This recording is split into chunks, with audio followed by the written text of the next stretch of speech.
सनातन धर्म ज्ञान गंगा चैनल में आप सभी का स्वागत है। मेरे प्यारे कृष्ण भक्तों, आप सभी को जय श्री कृष्णा। मेरे प्यारे कृष्ण भक्तों, सनातन धर्म ज्ञान गंगा चैनल में हम लोग इस वक्त श्रीमद् भगवद गीता के ज्ञान को समझ रहे हैं, जिसके तहत हम अध्याय 3 के श्लोक 2 तक समझ चुके हैं। आज हम उससे आगे अध्याय 3 के श्लोक 3 को समझने का प्रयास करते हैं। प्यारे कृष्ण भक्तों, अध्याय 2 में भगवान श्री कृष्ण जी ने हमें कर्म योग और ज्ञान योग दोनों ही मार्गों को बताया है। आप एक सत्य को समझिए, भगवान ने ये संसार में आज अनेकों प्रकार की श्रद्धाएं हैं, पर भगवान ने इन 2 श्रद्धा का वर्णन क्यों किया है? क्योंकि ईश्वर तक केवल ये 2 मार्ग ही पहुंचते हैं। ईश्वर की प्राप्ति जिसको करनी है उसको या तो ज्ञान योग का मार्ग अपनाना पड़ेगा या कर्म योग का मार्ग। तीसरा कोई मार्ग ईश्वर तक नहीं पहुंचता। आज जो संसार में अनेकों प्रकार के मत हैं, वो केवल हमें संसारिक सुख दे सकते हैं, ईश्वर प्राप्ति नहीं दे सकते।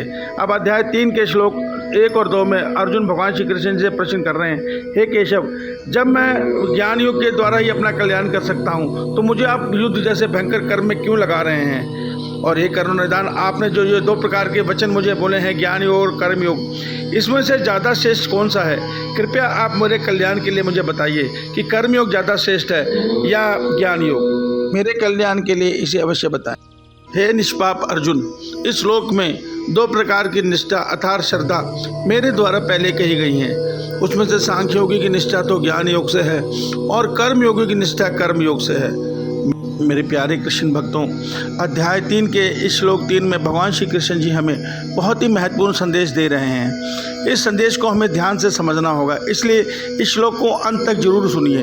मेरे प्यारे कृष्ण भक्तों, भगवान ने अध्याय 2 में हमें बताया है कि स्थित प्रज्ञ अवस्था तक पहुंचकर ही मनुष्य अपनी बुद्धि को परमात्मा में स्थिर कर सकता है। तो स्थित प्रज्ञ अवस्था वो अवस्था होती है जिसमें मनुष्य का मन और बुद्धि परमात्मा के 3 गुणों से मुक्त होकर ईश्वर में तभी स्थिर हो पाता है, जब वो परमात्मा के 3 गुण सत्व रज तम के बंधन से मुक्त हो जाता है, तभी वो ईश्वर में स्थिर हो पाता है। तो ये जो 2 मार्ग हैं, ये ईश्वर के मिलन तक नहीं, हमें उस अवस्था तक पहुंचाते हैं जिसको स्थित प्रज्ञ अवस्था बताया गया है। स्थित प्रज्ञ अवस्था वो होती है जिसमें मनुष्य का मन और बुद्धि परमात्मा के माया के 3 गुण सत्व रज तम से मुक्त होकर अपने मन को अपनी आत्मा में स्थिर कर लेता है।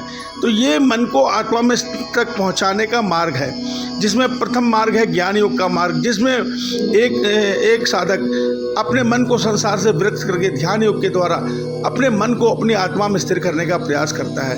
वो ये प्रयास अपने भीतर ही होता है। दूसरा मार्ग है कर्मयोग का मार्ग। इसमें संसार को में कर्मयोगी जीवन जीता है, संसार के सब सुख दुख को भोगता है, मगर अनासक्त भाव से, और वो इस संसार को ईश्वर का संसार मानकर इस संसार में सदैव जनहित और संसार हित कर्म करता है, फल इच्छा से रहित होकर। उसके किसी कर्म में किसी फल की कोई इच्छा नहीं होती, और वो निष्काम भाव में कर्म करता हुआ अपने मन को अपने ईश्वर में स्थिर करने का प्रयास करता है। तो देखिए, ये 2 मार्ग हैं जो हमें स्थित प्रज्ञ अवस्था तक लेकर जाते हैं, और जब स्थित प्रज्ञ अवस्था प्राप्त हो जाती है तब मनुष्य को प्राप्त होती है सच्ची भक्ति। वो भक्ति जो मीरा माँ के पास थी, वो भक्ति जो नानक देव जी के पास थी, वो भक्ति जो सूरदास जी के पास थी। भक्ति आज हम भी कर रहे हैं, मगर हमारी भक्ति में यही कमी है कि हमारा मन और बुद्धि अभी परमात्मा की माया के बंधन के अधीन है।